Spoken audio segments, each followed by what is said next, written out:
Buenos días, hermanos. Hoy hemos venido toda la tropa, porque he podido venir con mi esposa, con mi hija, con mi madre, y veo que están mi hermano y mi cuñada también aquí, así que estamos al completo.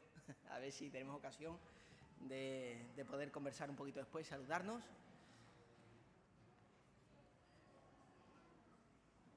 Pero vamos a escuchar la palabra, que es lo más importante. Vamos a leer en Romanos capítulo 5, los primeros 11 versículos. Romanos 5. El primer versículo lo tenemos aquí, en la pared. Romanos capítulo 5. Dice así la palabra del Señor. Justificados pues por la fe, tenemos paz para con Dios por medio de nuestro Señor Jesucristo, por quien también tenemos entrada por la fe a esta gracia en la cual estamos firmes y nos gloriamos en la esperanza de la gloria de Dios. Y no solo esto, sino que también nos gloriamos en las tribulaciones, sabiendo que la tribulación produce paciencia, y la paciencia prueba, y la prueba esperanza. Y la esperanza no avergüenza, porque el amor de Dios ha sido derramado en nuestros corazones por el Espíritu Santo que nos fue dado. Porque Cristo, cuando aún éramos débiles, a su tiempo murió por los impíos. Ciertamente apenas morirá alguno por un justo, con todo pudiera ser que alguno osara morir por el bueno. Mas Dios muestra su amor para con nosotros en que, siendo aún pecadores, Cristo murió por nosotros. Pues mucho más, estando ya justificados en su sangre, por él seremos salvos de la ira. Porque si siendo enemigos fuimos reconciliados con Dios por la muerte de su Hijo, mucho más, estando reconciliados, seremos salvos por su vida. Y no solo esto, sino que también nos gloriamos en Dios por el Señor nuestro Jesucristo, por quien hemos recibido ahora la reconciliación. Hasta aquí la palabra del Señor.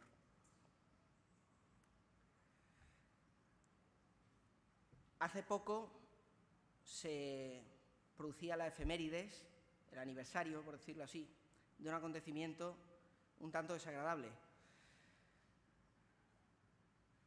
Hace varias décadas ocurrió un accidente en el País Vasco donde un vehículo se estrelló y una mujer falleció y un hombre que estaba allí pudo salvar a su hijo pequeño. El hombre que lo salvó se llamaba Ramón y el niño, se llamaba Cándido. 18 años más tarde, ese niño, Cándido, entró a formar parte de la banda terrorista ETA y le asignaron uno de sus asesinatos. Era este hombre, Ramón, el empresario que le había salvado la vida de pequeño, y ejecutó la orden. Mató al hombre que le había salvado la vida. Como estas hay muchas historias, tristemente, en nuestro país. Una persona salvó la vida de alguien que después le quitó la suya. Es fuerte, ¿verdad? Pagar mal por bien es diabólico. Pagar mal por bien es diabólico. Pagar mal por mal es humano. Pagar bien por bien también es lógico. Pero pagar bien por mal, esto es divino. Esto es la gracia. Le preguntaron a C.S. Lewis una vez qué es lo que hace distinto al cristianismo de cualquier religión. Y dijo sin dudar, la gracia. Si examinamos de cerca todas las religiones humanas, todas van buscando un mérito que tenemos que hacer para ganarnos la salvación, para complacer a Dios. Pero el mensaje del Evangelio es que Dios lo ha hecho todo. Por gracia sois salvos por medio de la fe. Y esto no es de vosotros, sino que es un don de Dios. No es por obras para que nadie se gloríe.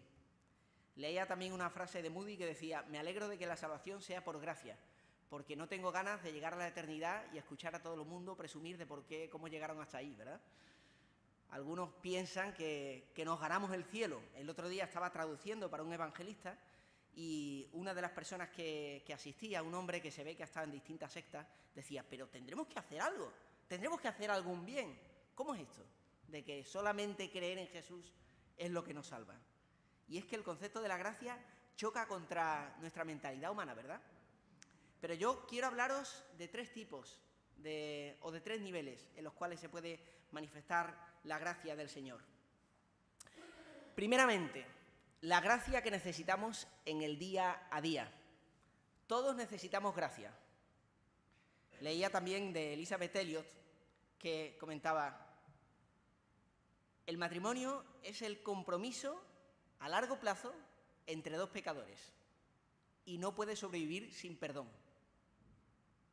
Si yo no puedo perdonar a mi esposa y mi esposa no me puede perdonar a mí, eso es que no vamos a ninguna parte. Decía también Martin Luther King que quien es incapaz de perdonar es incapaz de amar. Todos conocemos la película de Ben-Hur, ¿verdad? La historia de Lee Wallace. Este hombre, precisamente, intentó escribir su novela y realizando una investigación en la cual intentaba demostrar que Jesús no era más que un hombre. Y sin embargo, cuanto más fue investigando, más se convenció de que Jesús era divino. Y el resultado ahí lo tenemos. Y el gran mensaje de esa obra, que se refleja en la historia de Ben-Hur, es el mensaje del perdón, ¿es cierto? Es el mensaje de la necesidad de perdonar y de mostrar gracia. Pero todos nosotros sabemos que necesitamos gracia. Metemos la pata en casa, en el trabajo, en 20.000 sitios, en la iglesia, donde quiera que estemos. Todos metemos la pata alguna vez y todos sabemos que necesitamos perdón. Ojo, la gracia divina no es corrupción. Es importante que distingamos esto. Los políticos muchas veces se tapan sus faltas unos a otros. Una de las cosas que la gente, no sé si sabe, muchos lo saben y lo pasan por alto. Antes de los debates presidenciales está todo calculado. Cuando dos candidatos a la presidencia debaten en televisión, que sepáis que detrás de las cámaras han estado pactando quién va a hablar primero, quién va a hablar el último, cuántos minutos van a tener cada uno, si van a hablar de pie o sentado, y por supuesto, qué temas no se van a tocar.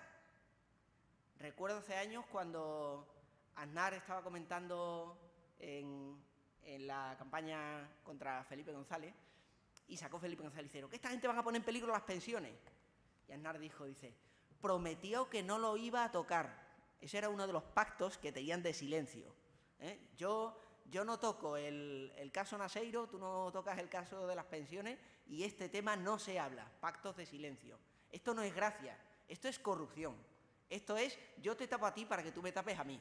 Pero aquí hay un interés, claramente, no hay un deseo de perdón. Lo que hay es una estrategia para conseguir otro fin, unas ganancias. Esto no es la gracia de Dios, y de esto también nos encontramos muchas veces en el mundo. La gracia de Dios es cuando tú tapas las faltas de otro, pero no por miedo, ni porque el otro tape las tuyas. Lo haces buscando el bien del otro y asumiendo tú las consecuencias del daño que el otro ha provocado. Todo perdón implica que quien perdona asume el coste emocional del daño que la otra persona ha provocado.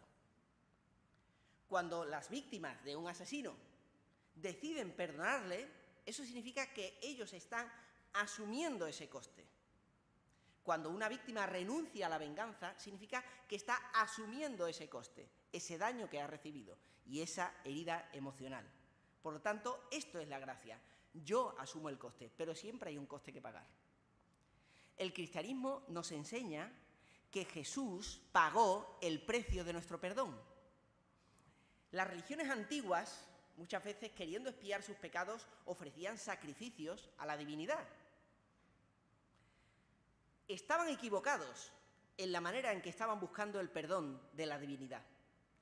Pero hoy en día nos encontramos con una sociedad que muchas veces directamente no cree que exista ni sacrificio, ni perdón, ni divinidad. Sencillamente todo es absurdo.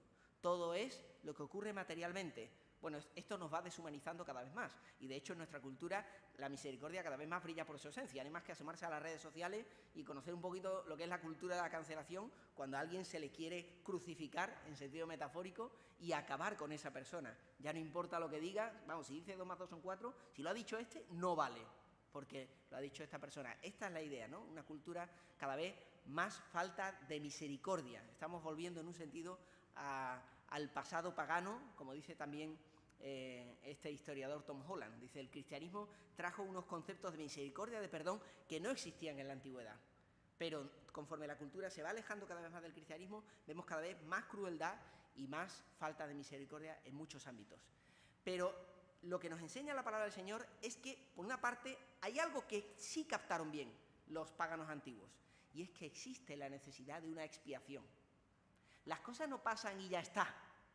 Hablando con unos amigos que habían pasado por rehabilitación de Alcohólicos Anónimos, ella decía, no, mira, nosotros hemos aprendido que las personas cometen errores y los errores se solucionan. Ya está, no hay culpa, no hay perdón. Ninguno de esos conceptos es válido. Sencillamente hay errores que se corrigen. ¿Creéis que es así? Cualquiera que haya experimentado un agravio sabe que no es así, ¿eh? A todo el mundo le parece algo maravilloso el perdón hasta que tienen algo que perdonar. Y entonces ya nos damos cuenta de que sí, que existe algo dentro de nosotros que clama por justicia, cuando vemos algo que no está bien. En ese sentido, todas las religiones, en el sentido de buscar una expiación, de buscar que el mal debe ser expiado, están en lo correcto. En lo que están en lo erróneo es en la manera en que debe ser expiado. Por lo tanto, el cristianismo es una tercera vía que no es ni el paganismo antiguo ni el paganismo moderno.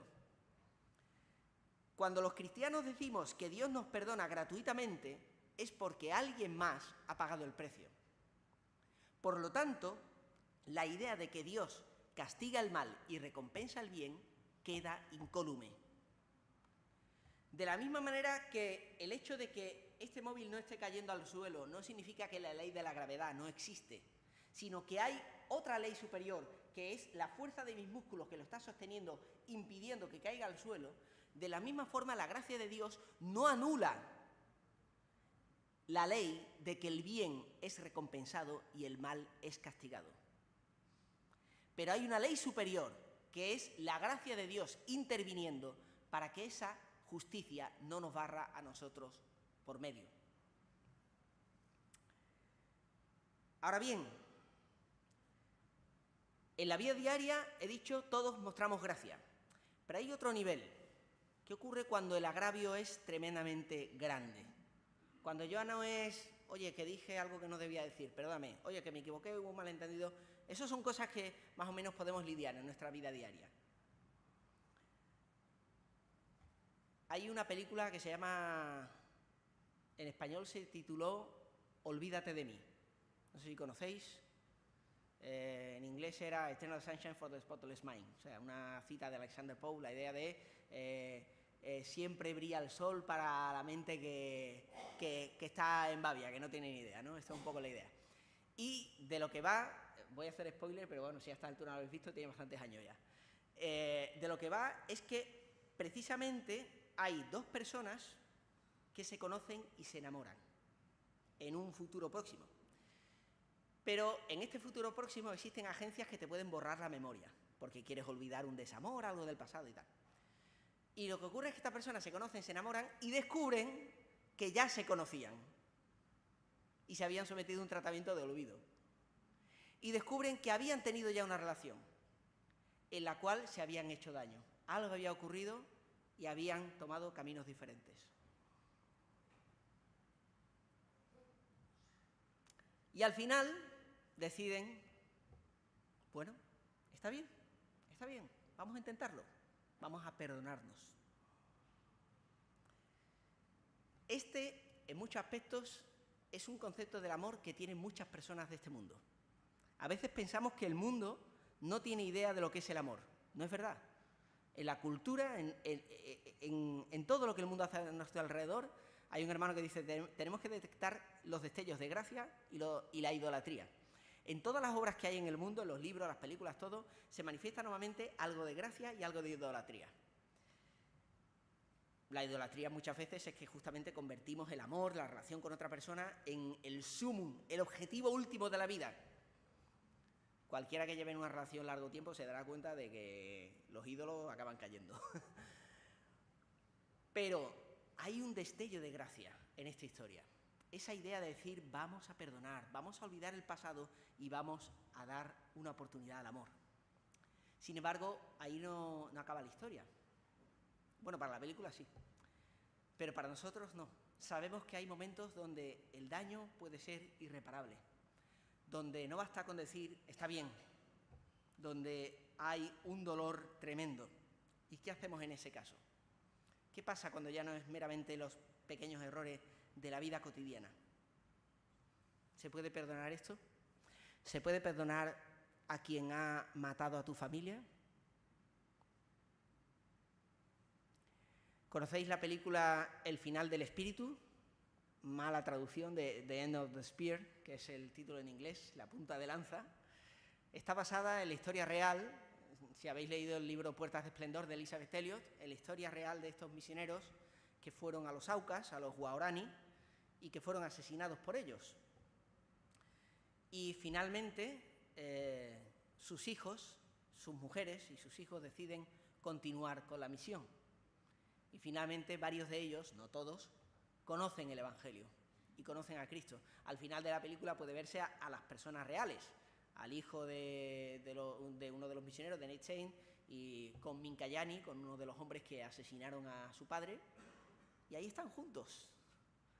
Veía hace un tiempo también un vídeo donde un pastor estaba predicando el Evangelio y dándose un abrazo con un expandillero que había matado a su hijo, y ambos estaban juntos predicando el Evangelio.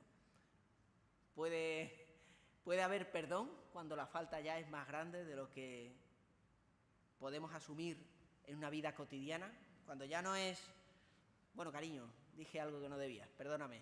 No, hablamos de alguien que quiere tu mal, que te quiere matar.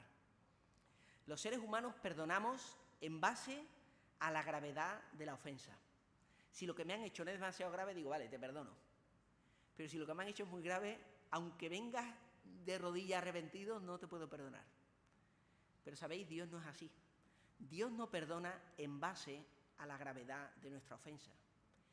Dios perdona en base a la sinceridad de nuestro arrepentimiento. Si nuestro arrepentimiento es sincero, Dios nos perdona totalmente, por grave que hayan sido nuestros delitos. Esto es fuerte. Esto es fuerte. Esto es algo que algunos incluso no están dispuestos a asumir. He contado antes la historia de una víctima de ETA, ¿no? Hay auténticos héroes. Hay otros que no eran tan buenas personas, algunos se mueven en la zona gris, que dices tú. Pero yo pude hace años conocer a personas que han sido víctimas del terrorismo. Me interesé un poco por estos temas y empecé a leer historias y a conocer, a asistir incluso a alguna conferencia estando en Madrid, porque tenía cerca donde se realizaban los eventos. Y pude conocer realmente a gente heroica, que está ayudando a los demás, que han convertido su dolor en una manera más bien de ayudar a otros.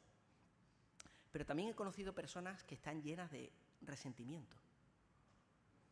He escuchado frases que dicen ni olvido ni perdón. Que yo como cristiano digo, yo no puedo decir esto. Ni olvido ni perdón. Yo no puedo afirmar esto como cristiano.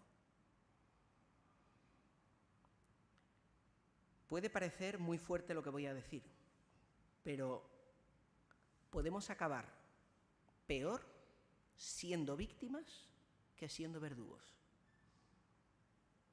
A veces pensamos que el malo, el peor, siempre va a ser aquel que ha cometido la peor falta, la peor ofensa. Pues dejadme deciros que siendo nosotros la víctima y no habiendo cometido ninguna ofensa, humanamente hablando, podemos acabar peor y construirnos nuestro propio infierno si nuestro corazón se llena de amargura, de rencor, y al final acabamos peor, con un corazón más oscuro que la persona que nos ha hecho el agravio. Alguien dijo que el rencor es beberte un vaso de veneno y esperar que el otro se muera. Alguien dijo también que el perdón es abrir la puerta de una celda, liberar un preso y descubrir que el preso eras tú mismo. Necesitamos muchas veces perdonar, no porque se lo merezcan las personas que han hecho el agravio, sino para que nuestro corazón no se vuelva como el suyo o peor. Ahora, lo duro es perdonar a estas personas muchas veces. Sin embargo, el Evangelio es un ejemplo de cómo Dios puede perdonar y transformar vidas enteras y aun comunidades enteras. Hay otra película que dirigió Angelina Jolie, habréis visto Inquebrantable, la historia de Zamperini, este hombre que fue torturado de manera inhumana y cruel en los campos de prisioneros de los japoneses. Hay otra película también con Colin Firth, donde justamente habla de esto también, cómo hay que sanar heridas de un hombre que había sufrido en campos de concentración y pensando en cómo perdonar a sus torturadores. Historias cristianas más cercanas tenemos las del refugio secreto, ¿verdad? Todos conocemos la historia de Corrie ten Boom. Este libro debería ser de lectura obligatoria para todos. Me da mucha rabia que lo saquen de circulación a veces las editoriales para poner libros que no valen un duro, pero se puede conseguir por internet. Se puede conseguir El refugio secreto, si no lo has leído, estás tardando.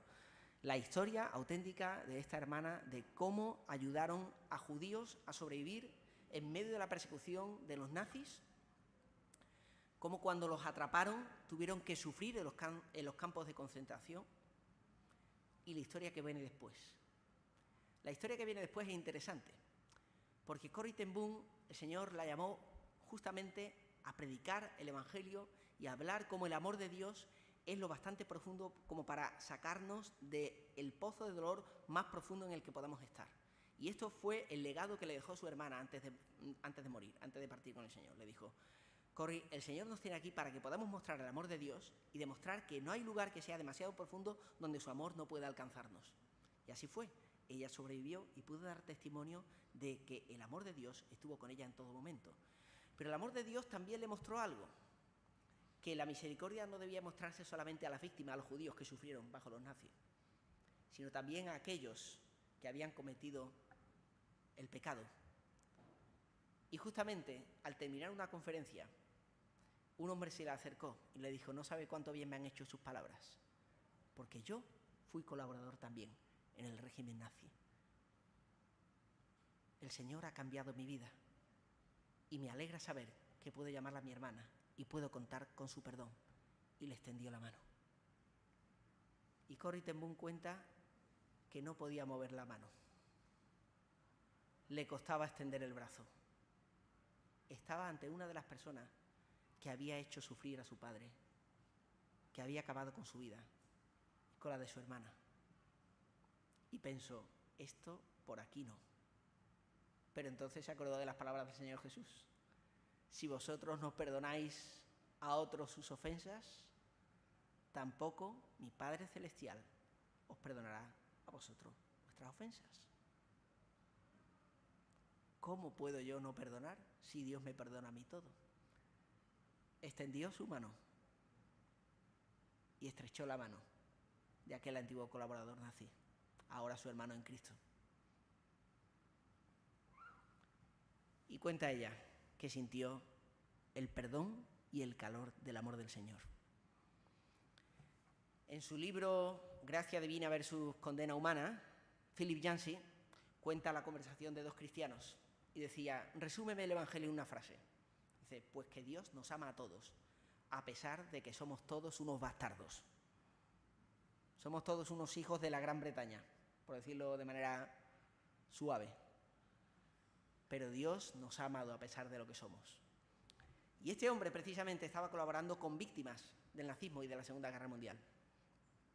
Y había hecho campañas reivindicando, ayudando a personas. Y llega un momento en que este hermano le dice: me dijiste que Dios nos ama a todos a pesar de que somos unos bastardos. Bien, de todos estos con los que tú tratas, ¿quién crees que es más bastardo? ¿O para quién no llega el amor de Dios? Este hermano empezó a reír y a soltar una carcajada. Se dio cuenta de por dónde iba el mensaje. Y a partir de ahí su labor también cambió de dirección. No solamente a defender a las víctimas, sino también de intentar ganar y recuperar a los verdugos. En un mundo lleno de traiciones y de dolor, solamente la gracia puede romper el círculo vicioso de la venganza. Decía Gandhi que el ojo por ojo solamente hará que el mundo acabe ciego. Y realmente hace falta un poder sobrenatural para que acabe rompiendo el dolor de la venganza. Otro libro que está fuera de circulación, este es una pena porque en español ya no se consigue. Este yo lo conseguí en inglés y por ahí de segunda mano. El de Milagro a orillas del río Kwai, escrito por Ernest Gordon, uno de los supervivientes. Él cuenta cómo la película del puente sobre el río Kwai no es fiel a la realidad. Realmente el puente ni se lo tomaron como un reto ni lo construyeron alegremente. Aquello fue un trabajo de esclavos y a punta de pistola. O sea que realmente los supervivientes, una de las cosas que cuentan es los tratos inhumanos que tuvieron. De hecho, un segundo libro que escribió, Acabar con todas las guerras, hay una película que se hizo hace años, ya tiene unos años la película, donde se ve justamente la crueldad que había en el campo de prisioneros por parte de los japoneses hacia ellos. Pero en este libro justamente se ve cómo en el campo de prisioneros había llegado un momento en que habían llegado a una inhumanidad tremenda, tremenda, a pelearse por restos de comida, traiciones, habían llegado a un nivel de inhumanidad terrible. Sin embargo, dos cosas ocurrieron que cambiaron aquel ambiente en aquel campo de prisioneros. Una fue el sacrificio de un prisionero cristiano. Resulta que en una de las armas y herramientas que tenían allí los japoneses había desaparecido una, no aparecía. Y le dieron un ultimátum a todos los prisioneros: si no decís dónde está, quién tiene esto, empezaremos a fusilaros a todos, uno por uno. Así que justo cuando iban a hacerlo, salió al frente un prisionero cristiano para cargar con esa culpa. Rápidamente el soldado comenzó a golpearle con la culata del fusil hasta dejarlo en el suelo y finalmente hasta matarlo. Poco después apareció el arma que estaba perdida. Había sido un error. Nadie había tomado aquello. Pero él dio su vida para salvarla de sus compañeros. Otro compañero, también creyente, se encargaba de cuidar pacientemente las heridas de otros prisioneros que necesitaban, para no ulcerarse, limpieza y mantenimientos diarios. Aquella actitud tocó el corazón de varios. Decidieron estudiar la Biblia. Tenían una Biblia allí. Dice: lo hemos probado todo. Necesitamos algo diferente. Probemos el cristianismo. Y el ambiente, la atmósfera del campo de prisioneros comenzó a cambiar radicalmente. Donde antes había rivalidad, empezó a haber ayuda mutua, colaboración.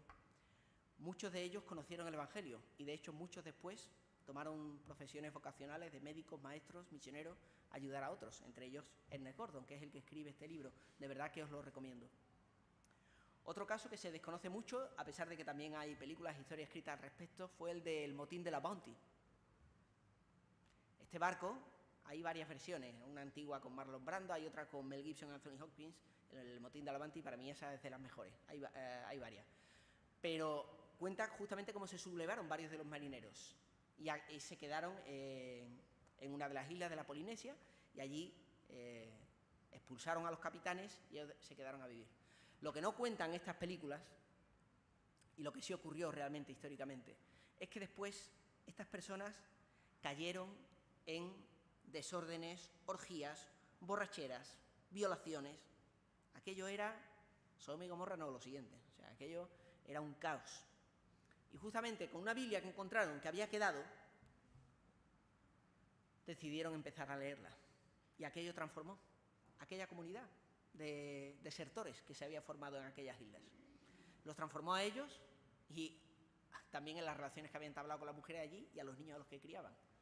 Cuando llegaron nuevamente personas de exploradores europeos, se encontraron con una comunidad donde a los niños se les premiaba leyendo las historias de la Biblia, donde había perfectamente formado un entorno de paz y donde se veía que había impactado el poder del Evangelio.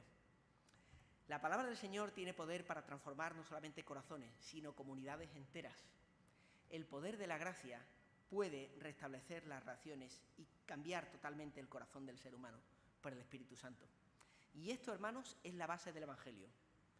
Hay cuestiones que a veces son secundarias. Hace poco escuchaba también un pastor que se gloriaba, se jactaba diciendo: yo creo en todo lo que dice la Biblia y para mí tan importante es temas de cómo tengamos que tomar la comunión, que temas de cómo ¿Cómo tenemos que dar el perdón?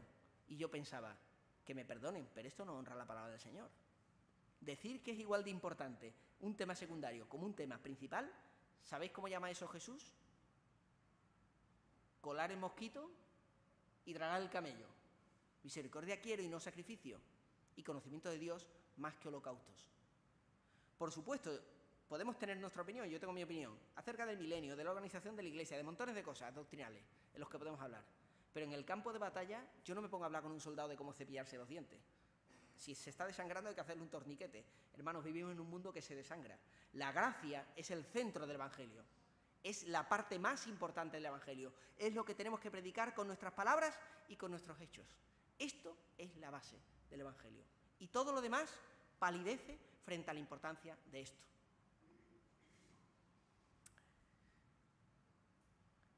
Pero hay algo más. Dice aquí, el versículo 7, ciertamente apenas morirá alguno por un justo, con todo pudiera ser que alguno osara morir por el bueno. Mas Dios muestra su amor para con nosotros en que siendo aún pecadores, Cristo murió por nosotros. He hablado de 3 niveles de gracia, la que mostramos día a día, pequeñas cosas, cuando la cosa es mucho más gorda, pero hay un tercer paso. ¿Qué ocurre cuando no solamente el daño, la ofensa, es gravísimo, sino que la persona no se arrepiente?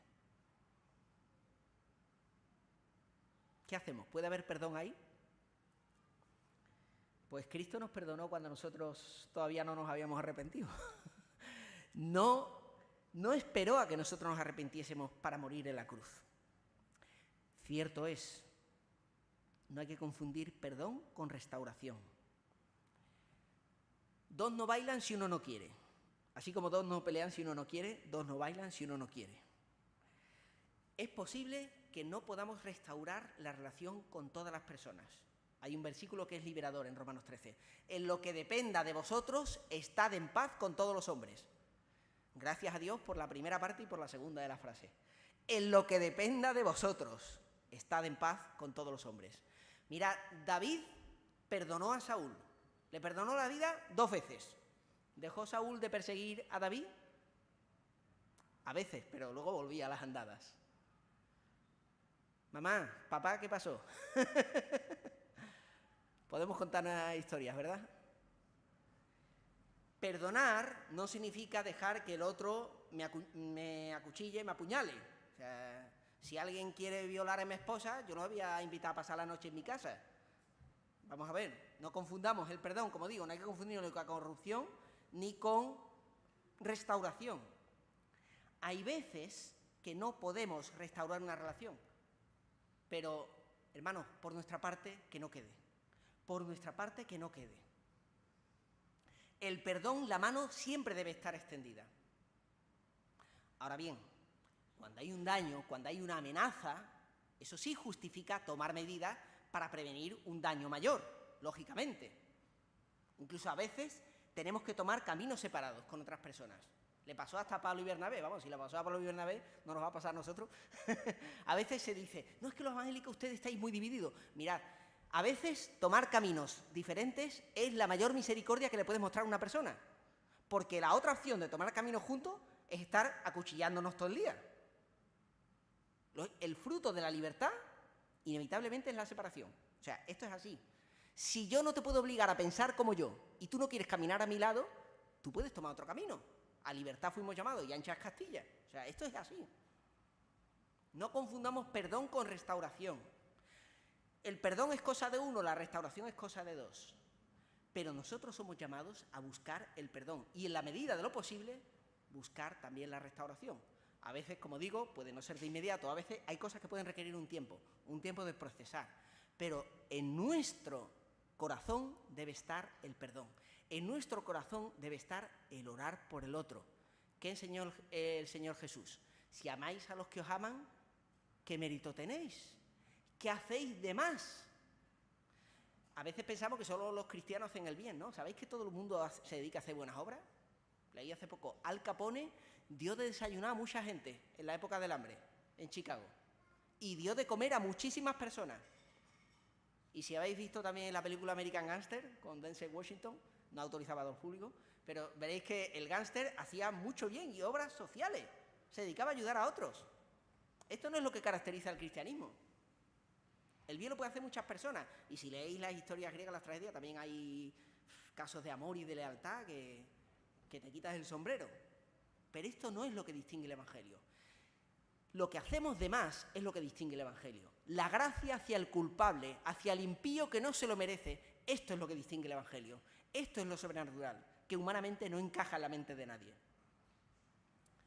Como digo, puede ser que no podamos restaurar a una persona, porque eso debe ser esa persona a la que dé el paso. Pero nosotros debemos estar orando por esa persona, orando por nuestros perseguidores, orad por los que os persiguen, por los que os maldicen, por los que os ultrajan. Yo no sé vosotros, yo recibo mensajes diarios para acordarme de orar por los cristianos perseguidos. Bueno, yo recibo cientos de mensajes al día, a veces estoy hasta un poco saturado, pero cada día recibo cientos de mensajes, de manera que por la mañana una de las cosas que intento acordarme primero es orar por los hermanos perseguidos, orar por la extensión del Evangelio, orar por aquellas tribus que todavía no tienen la palabra del Señor en su idioma. Hermanos, pero no podemos orar solamente por eso. Tenemos que orar por los perseguidores, tenemos que orar por aquellos que están en oscuridad. El cristiano no puede odiar a nadie. No podemos odiar a nadie. Cierto es, como digo, que a veces tenemos que guardarnos de gente. Y en el peor de los casos, la justicia tiene que actuar. Como digo, o sea, si un terrorista no se arrepiente y me quiere matar, oye, ¿qué quieres que os diga? Pues habrá que encerrarlo en la cárcel. Que no vamos a dejar que mate a más inocentes, porque vamos buscando que el mal sea reducido, sea minimizado. Pero lo que vamos buscando es que el mal sea minimizado. Pero no buscamos humillar y dañar al otro para sentirnos mejor nosotros. Esta es la diferencia. Una persona de buena voluntad se conforma con que el mal sea neutralizado. Por cierto, muchos salmos que se malinterpretan cuando dice se han roto sus dientes, que sepáis que no es que está deseando David que le rompa los dientes a cualquiera. Él está comparando a los malvados como leones que te quieren devorar. Y lo que está diciendo es, déjalos para que no te puedan hacer daño. Por decirlo de alguna manera, córtale las garras para que no me sigan arañando. O quítale los dientes para que no me sigan mordiendo. Esta es un poco la idea. Bueno, también es verdad que hay que entenderlo con el perdón desde la cruz. Y hay algunos versículos que sé que me podéis sacar, que son un poquito más complicados. Pero muchos de los salmos que a veces entendemos como imprecatorios, en el fondo lo que está diciendo es, neutraliza el daño que me quieren hacer, Señor. Esto que lo sepáis, muchos de ellos. Otros podemos entrar en más detalle en otras cosas. Pero lo que la persona de buena voluntad va buscando es que aquel que quiere hacer el mal a toda costa sea neutralizado. Y nos conformamos con que el mal sea neutralizado. Pero las personas malas o con mala intención, con mala voluntad, no son así. No se conforman con que el mal sea neutralizado. El envidioso no es que quiera tener lo que tú tienes, quiere que tú no tengas lo que tienes. ¿Me explico? No se conforma con él estar mejor, quiere que tú estés peor. Y aquí es donde ya está la mala voluntad y el deseo de venganza, y el deseo dañino que no viene del Señor, que es del diablo. Buscamos minimizar el daño para todos. Buscamos en lo posible extender el perdón, como David se lo mostró a Saúl, aunque no se lo merecía, y oró por él. Y lo tuvo por ungido del Señor, porque dijo, él es el rey. A veces decimos, tenemos unos políticos que no lo merecemos. Bueno, en el fondo sí nos lo merecemos, pero tenemos que orar por ellos, nos guste más o nos guste menos. Los cristianos no podemos participar de el machacar a una persona, nos guste más o nos guste menos. Nosotros tenemos que buscar hacer la crítica constructiva. El mundo, por supuesto, juega a otro juego, pero no es el nuestro. Leía a veces también de estrategias de debate, de gente política que decía, nunca le des la razón al otro aunque la tenga. Y yo digo, un momento, esto a mí estas cosas me chirrían. Digo, esto es una estrategia, es verdad que se usa. Y los políticos la usan. No admitir nunca sus faltas, porque en el momento que las admitas van a por ti. Pero esa no es la estrategia cristiana. El cristianismo tiene una estrategia radicalmente diferente. La gracia de Cristo nos libera para poder admitir nuestros propios errores. Nos libera para poder admitir lo bueno que hay en el otro. Incluso aquel que es malo y dañino, podemos ver lo bueno que tiene. Así es como Cristo transforma personas y sociedades. Admitiendo nuestros propios errores, nuestras propias faltas, sabiendo ver lo bueno también de lo que hay en el otro. Porque ¿sabes qué? Tú ya tienes la partida ganada. Si tú te has postrado a los pies de Cristo en la cruz, Dios te ha dado a ti perdón inmerecido. Recordemos nuevamente la parábola de los dos deudores. Dios te ha perdonado a ti una deuda millonaria. Cualquier deuda que alguien tenga con nosotros aquí son 4 perras. 4 perras. por increíble que nos parezca. Porque aunque no nos lo queramos creer, nosotros éramos los malos en una historia. ¿Sabéis en qué historia? En la de Jesús. Y Él murió por los impíos. Alguno quizás dará su vida por el bueno, pero ¿quién llegará a este tercer nivel? De dar su vida por aquel que no se lo merece, que merece todo lo contrario y que además no está arrepentido a día de hoy.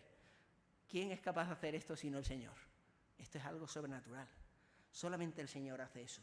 Y esa gracia, hermanos, nos libera de cualquier peso, de cualquier vergüenza, de cualquier culpa, de cualquier temor. Porque tenemos la eternidad resuelta. No tenemos temor a la muerte. Porque no tenemos temor siquiera de las vergüenzas que tengamos que pasar aquí. ¿Cuántas veces estamos limitados en esta vida por las vergüenzas, verdad? Porque vivimos de la opinión de los demás, vivimos de lo que digan otros, vivimos de este mundo, miramos a este mundo, pero tenemos que mirar al Señor. Y este mundo nos tiene que importar 3 pimientos muchas veces, y eso es liberador. Puedes admitir tus culpas, tus faltas, puedes perdonar la de otros, y puedes ver lo bueno también en otros, donde otros no pueden ver nada bueno. El Evangelio de Cristo es liberador, la gracia es tremendamente liberadora. Por eso podemos hacer como el amigo de Philip Yancey, reírnos a carcajadas y decir, claro que sí, si los primeros bastardos éramos nosotros, con los cuales el Señor ha tenido misericordia. Y tenemos que pedirle al Señor que nos muestre cuál es el desafío que tenemos en nuestra vida personal y también como iglesia para poder mostrar la gracia de Cristo. Por supuesto, esto no significa también, y con esto voy a terminar también, que abusemos de la gracia. Este es el último capítulo también en el que Philip Yancey hablaba sobre este libro What's So Amazing About Grace, que en español se tradujo Gracia Divina versus Condena Humana. Existe, por supuesto, el abuso de la gracia, y esto ocurre en nuestra sociedad. Un mundo que ha aprendido que Cristo perdona todo, que Cristo da generosamente, se aprovecha. ¿Por qué todos los mendigos se ponen en la puerta de las iglesias? Porque saben dónde le van a dar. Pero muchas veces juegan con una cosa que no es de Dios, aunque lo parezca, que es con la mala conciencia nuestra. Te dicen, dame €1 para el autobús. Tú sabes que no es para el autobús, es para droga. Pero dicen, dámelo. Y muchas veces lo que hacemos es darle para calmar nuestra conciencia y decir que hemos hecho el bien. Esto no es la gracia. Esto lo hacemos muchas veces por la vergüenza, por el qué dirán o por la conciencia nuestra, pero esto no es la gracia. Esto es el abuso de la gracia. El abuso de la gracia también es cuando una persona viene todo el rato a la iglesia y dice, sí, me arrepiento, pero sigue las mismas andadas. Esto no es arrepentimiento auténtico. La gracia, como he dicho, perdona completamente cuando la persona se arrepiente y tiende la mano buscando el perdón del otro. Pero buscando el perdón y el arrepentimiento del otro. No buscando calmar mi conciencia para yo sentirme bien. Cuando yo no intento calmar mi conciencia, sino busco las cosas desde la perspectiva de Dios, le doy a las personas no lo que quieren, ni lo que merecen. Le doy lo que necesitan. Cuando Spurgeon en una de sus predicaciones se metió con Joe Parker, otro predicador fiel de la palabra del Señor, pero con el que tenía desavenencias, este hermano respondió, ¿sabéis de qué forma? Vamos a recoger una ofrenda hoy para el orfanato que lleva nuestro hermano Spurgeon. Spurgeon llevaba también orfanatos, por cierto, como Jorge Müller y otros hermanos. Hay que leer biografías cristianas, hermano, de verdad. Es muy bueno leer y saber lo que Dios ha hecho en la historia. Este hermano recogió una ofrenda para el orfanato, uno de los orfanatos que llevaba Spurgeon. Y Spurgeon, avergonzado y al mismo tiempo agradecido, habló con este hermano y le dijo, usted no me dio lo que yo merecía, me dio lo que yo necesitaba. La gracia da a las personas no lo que quieren ni lo que merecen, sino lo que necesitan. El drogadicto que te pide €1 merece otra cosa. Merece otra cosa, un castigo. No le damos un castigo. Pero tampoco le damos lo que quiere. No le voy a dar el dinero para que se lo gaste en droga. Le voy a dar lo que necesita. Que eso es a veces hacerme perder un rato con él y decirle, ¿tú quieres vida o muerte? Porque yo te puedo llevar a un centro donde puedes cambiar de muerte a vida. Y eso es darle lo que necesita. ¿Me explico, hermanos? No es darle lo que quiere, no es darle lo que merece, es darle lo que necesita. Y eso requiere discernimiento por nuestra parte. Y aquí ya hay que trabajar un poquito. Tenemos que orar al Señor y orar cada día por aquellos que nos quieren mal y que nos quieren hacer daño. Os recuerdo que el cristianismo es a día de hoy la religión más perseguida en todo el mundo y que a día de hoy hay hermanos nuestros dando la vida por causa de Cristo en algún lugar del mundo. y que la palabra de Dios está siendo perseguida. Pues nuestra oración cada día debe ser: Señor, ¿cómo podemos bendecir a este mundo y a aquellos que nos están persiguiendo? Por supuesto, primero tenemos que ayudar a nuestros hermanos en necesidad. Si mis hermanos están sufriendo prisión, están sufriendo muerte, están sufriendo acoso, están sufriendo todo esto por causa del Evangelio de Cristo, hombre, no me voy a poner a decir yo quiero mucho a los perseguidores y estoy dejando a los cristianos de un lado. Tendremos que solidarizarnos con ellos. Corrie ten Boom ayudó a los judíos, sufrió bajo los nazis y perdonó a los nazis, en ese orden. Ayudó a los judíos, ayudó a las víctimas, sufrió bajo los verdugos y luego perdonó a los verdugos. Este es el orden que tenemos que seguir. Y por supuesto, si puede ser todo a la vez, sin duda todo a la vez. Pero en este mundo tan traidor y tan mentiroso como siempre, que ya conoce el cristianismo, jugamos al papel de víctima. Hoy en día la gente juega al victimismo. A ver quién es más víctima. Yo soy el que más ha sufrido. Yo soy... ¿Para qué? Para colocarse en el discurso actual como aquel que siempre merece la conmiseración de los demás. No caigamos en esas trampas. No nos dejamos manipular por los medios de comunicación. No jugamos a los papeles de víctima. Oramos al Señor, juzgamos con justo juicio, como dice el Señor en Juan 7, y decimos: ¿dónde está aquí la necesidad? Cubramos esa necesidad. Abracemos al necesitado y pongámonos de su lado, lloremos con él, ayudémosle y busquemos también gracia para los verdugos y para todos aquellos que no se la merecen, porque nosotros mismos la hemos recibido. No podemos odiar a nadie. Si alguien te ha hecho mal y es tu hermano en la fe, déjame decirte una cosa: vas a compartir una eternidad con él. Así que no puedes odiarle. Y si no lo es digno de conmiseración, porque le espera un juicio terrible para toda la eternidad. Así que no puedes odiarle tampoco. Más bien ten misericordia y pide por su arrepentimiento. El cristiano busca la gracia de Dios para todos, siempre fluyendo de arriba abajo, buscando dónde está la necesidad, no donde el mundo dice que está, no donde nos manipulan. Nosotros oramos por los que están en la Franja de Gaza y por los israelíes. No nos dejamos manipular por el mundo. El hermano Andrés, el fundador de Puertas Abiertas, se dio cuenta, antes de que viniesen todas estas cosas, dijo: con la caída del comunismo los retos van a ser otros. El cristianismo ahora va a ser perseguido en otros lugares, y lo estamos viendo en países islamistas. Pero necesitamos un ejército de luz que traiga perdón y gracia a este mundo roto. Y él se hizo amigo de uno de los fundadores de Hamás. Se encontró con él hace unos años, ya antes de partir con el Señor. Llega él y le dice, este hombre dice: ¿qué pasa, Andrés? ¿Todavía sigues siendo un fanático de la Biblia, cristiano? Y le dice: ¿qué pasa? ¿Tú todavía sigues siendo un terrorista? Le dice el otro: no puedes decir esto. Dice: lo puedes decir con una sonrisa. Ahí estuvieron 2 horas debatiendo sobre teología y él intentando explicarle el perdón que hay en Cristo. El Evangelio nos lleva a poder hablar con todos, a poder mostrar misericordia a todos, pero de manera que no es como el mundo espera. Nuestro hermano Miguel, ¿lo recordáis? Que él fue miembro de Hamás, que estuvo aquí, en esta iglesia, hace años. Hace menos años estuvo en Madrid, cerca de la que estuvo en nuestra casa, en Hortaleza. Y él nos contaba: yo quiero la libertad para mi gente, pero quiero la libertad que Cristo da. La libertad que Cristo da. Nosotros podemos orar hasta por los líderes de Hamás, que no se lo merecen, pero tenemos que orar por ellos. Y podemos orar por las familias de aquellos que siguen secuestrados por ellos. Tenemos que orar por ellos y tenemos que mostrarle que el odio y el rencor tampoco van a solucionar las cosas. Oramos por uno, oramos por otros, oramos por todos. Yo oro por los terroristas, oro por las víctimas y pido al Señor que traiga un poder transformador que transforme toda la sociedad, algo que solamente Cristo puede hacer. Y algo que puede requerir quizás el coste de nuestras vidas, que estemos dispuestos a derramar nuestra sangre y a dar nuestra vida, ya sea de golpe o día a día, para que otros puedan conocer a Jesús. ¿Estamos dispuestos a vivir esta gracia transformadora? ¿Estamos dispuestos a mostrar el amor por los impíos que no se lo merecen? ¿Estamos dispuestos a mostrar ese amor derramado en nuestros corazones por el Espíritu Santo que nos fue dado, como decía nuestra hermana Corrie ten Boom, y como nos dice primeramente aquí Pablo, por el Espíritu Santo?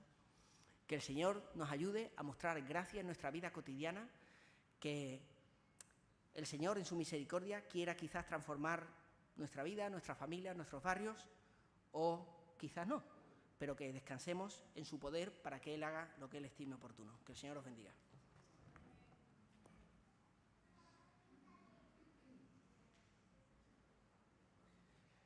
Muchísimas gracias, Emilio Carmona, por esta predicación. Me ponía el pellejo de los ejemplos que ha dado y no sé si sería capaz de tener ese aguante de hacer ese bien. Pero como dice Romanos 12:21, vence con el bien el mal.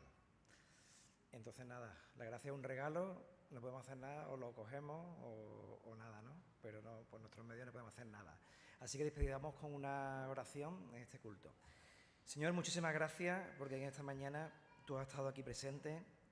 Gracias, Señor, porque tú guías nuestra vida, aunque nosotros muchas veces no hagamos el bien lo suficiente, no nos acordemos de ti, seamos orgullosos, seamos narcisistas y queramos ser mejores que otras personas o mejores veces que tú.